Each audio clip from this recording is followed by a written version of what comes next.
Hi everybody, this is the video on peptidoglycan and peptidoglycan synthesis.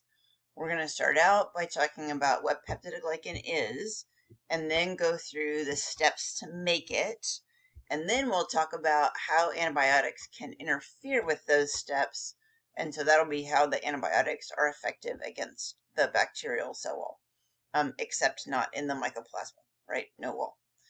And so this is the peptidoglycan monomer. So we mentioned this a little bit in class before. Peptidoglycan is a polysaccharide. So it does have this amino acid side chain, but the NAM and the NAG, which make up the bulk of peptidoglycan, are sugars. And so you'll find this monomer repeating in peptidoglycan, and so peptidoglycan is what's called a structural polysaccharide. This is the same as chitin in the fungi and in insects and shrimp and etc.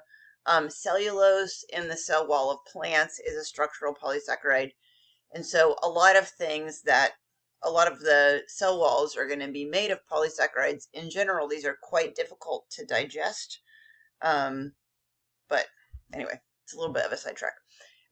So what is peptidoglycan made of? This is the peptidoglycan monomer. And if you remember when I mentioned this briefly before in class, the NAM, which stands for N-acetylmuramic acid, is the component that is specific to peptidoglycan. The N-acetylglucosamine is also found in chitin, and so not specific to bacteria. So you've got these two carbohydrates here, and then coming down off of the N-acetylmuramic acid is a 5 amino acid side chain in the monomer. Once this gets built into the polymer, the bottom amino acid chops off. But in the monomer, there's 5 amino acids in this side chain. The last 2 amino acids in the chain are both D-alanines. And if you'll look here, the second amino acid is the D-glutamic acid. This is important. I don't know if you guys remember about learning the D and L forms, right? And so D is like the right-hand form, L is like the left-hand form of the whatever the chemistry thing is that you're learning. Sugar, amino acid, etc. And so almost all amino acids that are used in proteins are going to be L amino acids. So they're kind of like the left-hand version. This is really important because the proteins called peptidases that will digest proteins are built to digest L amino acids. And so by ending the peptidoglycan monomer in 2 D amino acids, these D amino acids don't really fit into the active site of the peptidase, and so the peptidoglycan monomer is protected from digestion by peptidases. So this is the monomer. The NAM is specific to bacteria, and then the NAM is connected to this side chain that ends in 2 D-alanines. And D amino acids are not specific to bacteria, but they are quite rare. So it's interesting that they're in here. Okay, we definitely talked about this before. So this picture is basically the mirror image of the one I had just showed you on the previous slide. So now the NAM is on the right and the NAG is on the left. And then the pentapeptide chain is coming down. Pentapeptide just means 5 amino acids, right? This will come back up. The pentapeptide chain is coming down from the NAM. The bond that connects the NAG and the NAM is the beta-1,4 glycosidic bond. And so this provides the horizontal strength of the peptidoglycan, and this is a really, really, really strong bond. When this monomer is incorporated into the peptidoglycan, if you look at this drawing down here, you'll see that there's these diagonal lines connecting the M's, right? And so that happens when the 2 peptide side chains coming down from 2 NAMs connect together. The bottom D-alanine gets chopped off, and then the two side chains connect through a peptide bond, and those are called peptide crosslinks. And so the peptide crosslinks connect the NAMs in different layers and are what provide the vertical strength of the peptidoglycan. Okay, this is a different picture, but the same thing. So we're going to look at the right first, where it says gram-negative. It means things similar to E. coli. And so here, this orangey one is going to be NAM because it has the amino acids coming down. And then this blue one is going to be the NAG. And so you've got the NAM, you've got the amino acids coming down, and then there's this peptide crosslink bond, and then to another set of amino acids coming from another NAM. And then the bond between the NAM and the NAG is the beta-1,4 glycosidic bond. And so in gram-positive bacteria like Staphylococcus, they've got a slightly different thing. They've still got the NAM and the NAG, that's the same. They've still got the beta-1,4 glycosidic bond connecting the NAM and the NAG, same. They've still got the same amino acids coming down from the NAM, that's the same. But instead of having a long peptide crosslink, they insert the pentapeptide interbridge. And so what that means is it's just 5 amino acids in a row. Most of the time, these are all glycines. And so this can also be called the pentaglycine interbridge. It's just a different way to put the wall together and helps to stabilize the thicker peptidoglycan in the gram-positive bacteria. Okay, so now we're going to start the peptidoglycan synthesis. The very first step that happens is we have to break the beta-1,4 glycosidic bonds. Do you guys remember when we watched the video at the very beginning of the chapter? No, the very beginning of the exam 2 material. I showed you that video of the bacteria with the penicillin, and they got long and then they popped. Do you remember that video? Okay, so this is the beginning of that video, essentially. And so in order for the bacteria to split in half and do the binary fission, they have to get longer. In order to get longer, there is an enzyme called the autolysin because it cuts itself, right? So autolysing, it's self-cutting. So the autolysin is going to break the beta-1,4 glycosidic bond. The osmotic pressure in the cell, there's so much stuff in the cell, sugars, ribosomes, all kinds of stuff, DNA. The osmotic pressure, that is the water pushing out against the cell wall, will make the cell a little bit longer.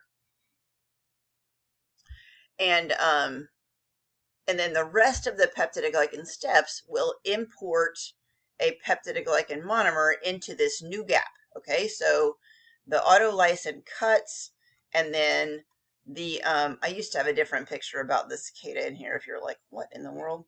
I know, it's not a cicada anymore, but it used to be. So the autolysin will cut here, and then the osmotic pressure of the cell will push the wall apart, and then a new peptidoglycan monomer will come in and then get connected. So that's where we're headed with peptidoglycan synthesis. But the very first step is for the autolysin to break the beta-1,4 glycosidic bond. This is really important to understand because all of the antibiotic drugs that work on the wall work by preventing this monomer from successfully going into place. And so the way that like penicillin and vancomycin and all those drugs that work on the wall, the autolysin is continuing to cut the wall. Cut. But the penicillin or the vancomycin is preventing the new wall from successfully being built. And so eventually there are so many cuts in the wall that the pressure pushing out on the wall is too much, and then the cell explodes. And so it's important to understand about the autolysins, because without the autolysins, the penicillin or vancomycin doesn't work. the penicillin or vancomycin works against the patch. But if there's no hole to begin with, then you don't need the patch.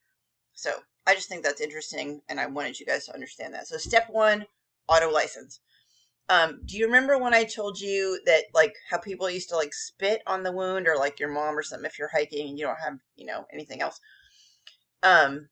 There is lysozyme is in saliva and in tears, and lysozyme is another enzyme that will break the beta-1,4 glycosidic bond. So lysozyme is a natural enzyme in vertebrate tears and saliva that also is antibacterial. Okay, so step 1, auto license, make a hole in the existing wall by breaking the beta-1,4 glycosidic bond. Now we have to make the monomer, the NAM-NAG amino acid monomer. And so the NAG is actually formed first. It is formed in the cytoplasm, and then a uridine diphosphate is added to it. This is abbreviated UDP. The uridine diphosphate is like the uracil version of ADP, right? So it's energy. This is the important thing here. This is now called an activated monosaccharide. Okay, so we've got the NAG. I realize this is not NAG, it is glucose. This was the best I could do for a picture. So we've got the NAG, and it's got an energy source stuck onto it in the form of a high energy phosphate compound. Then second, the NAM with the pentapeptide gets a UDP. So now we've got the NAG with phosphate, high energy phosphates, and we've got the NAM with high energy phosphates in the cytoplasm. Okay. Then we have to get this stuff from inside of the cytoplasm to outside of the membrane where the wall is. So there is this humongous, like 50 or 60 carbon alcohol called bactoprenol. This is its job. And so bactoprenol is anchored in the membrane, but it can move like in and out of the membrane to kind of help to transport the peptidoglycan monomers. And so the first thing that it does is pick up the high energy phosphate NAM 5 amino acids. This bactoprenol plus this NAM is called lipid 1. Okay. Then the UDP with the NAG is added. And so at this point you have bactoprenol with the NAG plus NAM with the 5 amino acids, and that's the peptidoglycan monomer. So at the I can't really cover this up because I can't stick my hand on the thing. Crumple. What is this? Can I draw? No. Completely ineffective. Undo.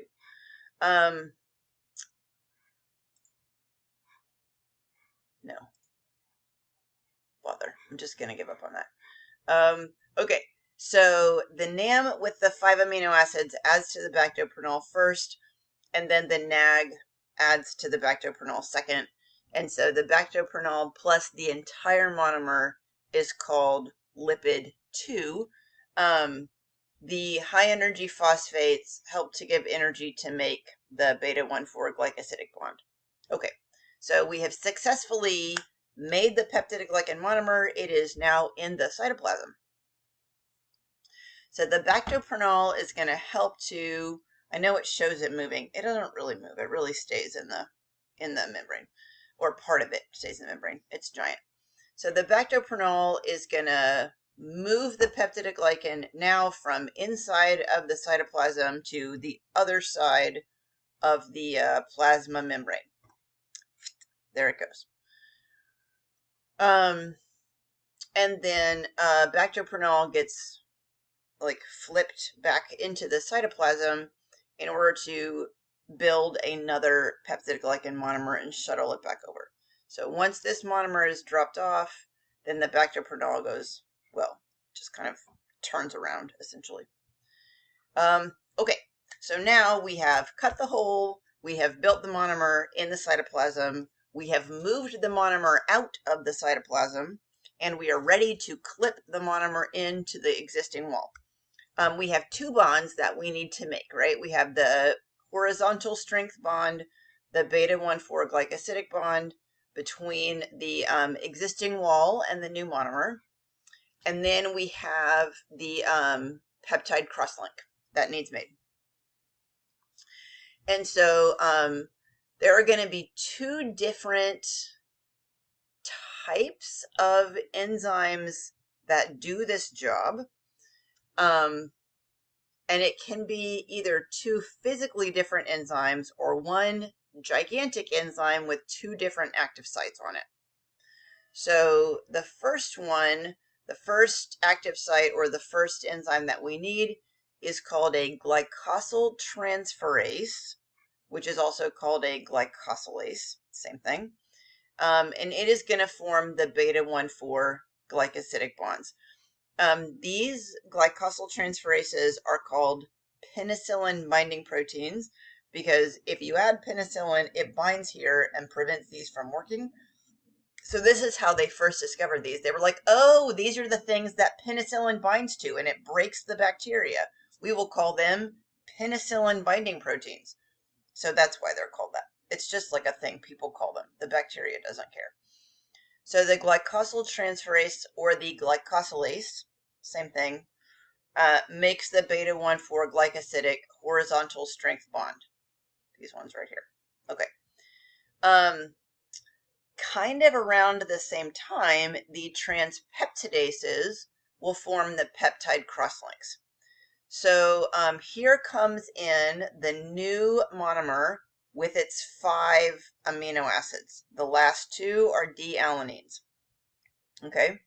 This very bottom D-alanine, the green one, is going to get cut off in the process. And so the peptide crosslink is going to have 4 amino acids from one NAM ending in a D-alanine and then 4 amino acids from the other NAM. So what I was saying before is, let me see if I can draw. This is supposed to have a drawing thing. I've just never used it.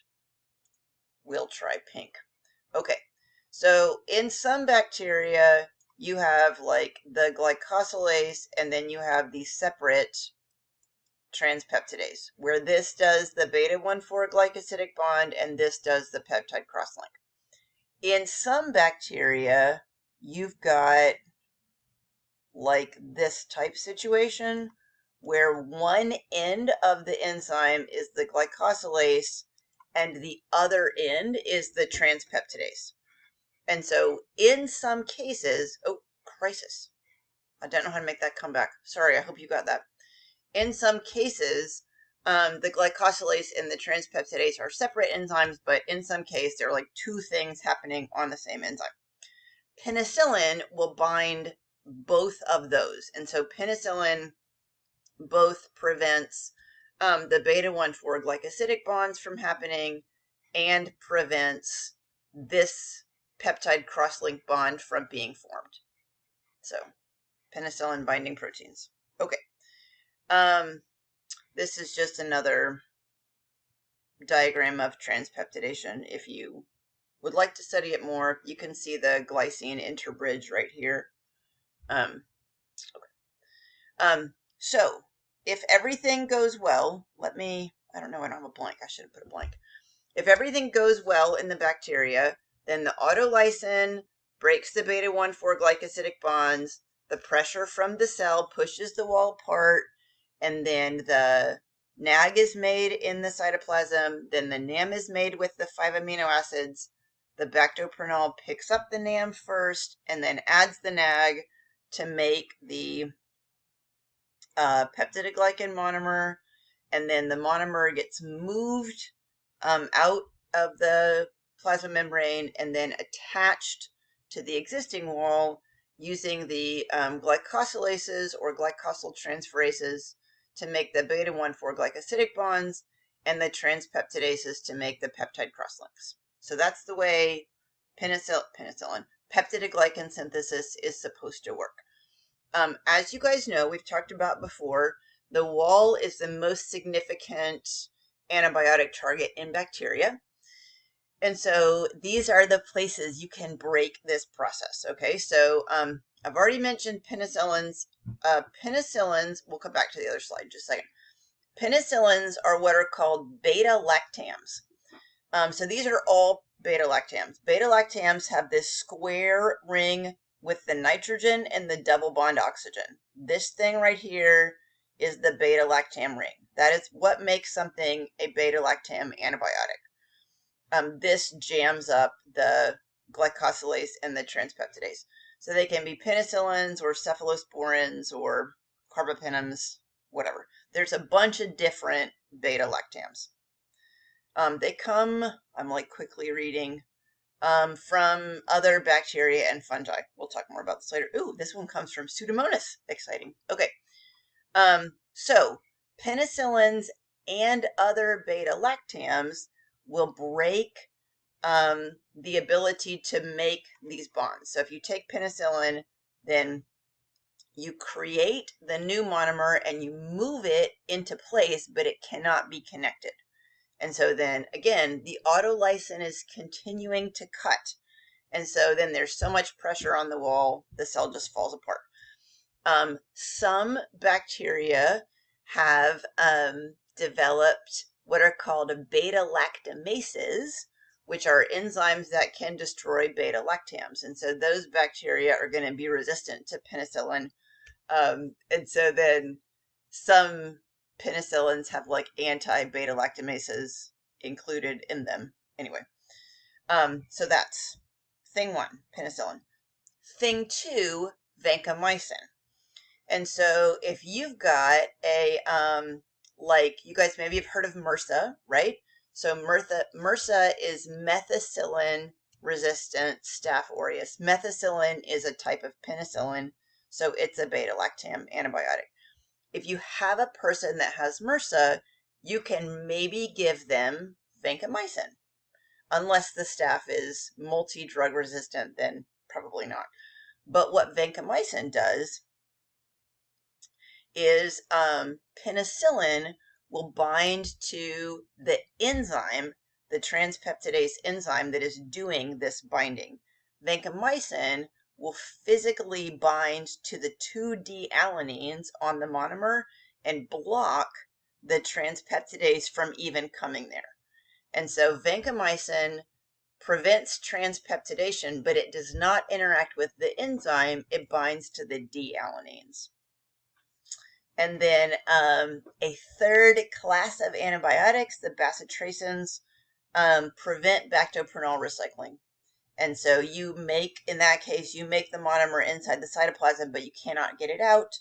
And again, autolysin is continuing to cut. And so without the ability to successfully build the new monomers and get them included in the wall, the cell is just eventually cutting its own wall to death, and then it dies. So that is it. Let me know if you guys have questions.